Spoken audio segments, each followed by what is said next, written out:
Assalamualaikum teman-teman. Berjumpa lagi dengan saya di sini. Kali ini saya akan membahas tutorial mengenai sound effect. Sebagai seorang konten kreator, tentu kita melakukan proses editing setelah kita mengambil gambar atau mengambil video di lapangan. Tentu teman-teman seringkali mendengar sound semacam ini atau sound semacam ini.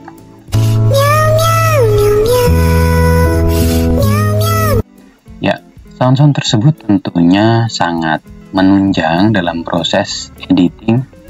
Nah, sound-sound tersebut bisa kita dapatkan di internet dengan cara kita mengunjungi ke beberapa tempat. Di antaranya teman-teman bisa cari sound effect itu lumayan lengkap ya, itu di myinstant.com. Nah, ini di sini teman-teman bisa pilih sound effect mana yang akan teman-teman gunakan di video teman-teman. Diklik, nanti suaranya akan muncul. Cara downloadnya teman-teman bisa langsung klik pada namanya ya. Setelah itu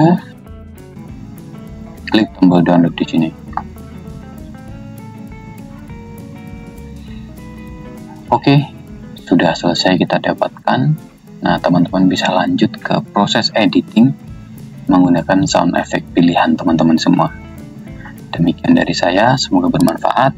Sampai jumpa di konten selanjutnya. Assalamualaikum warahmatullahi wabarakatuh.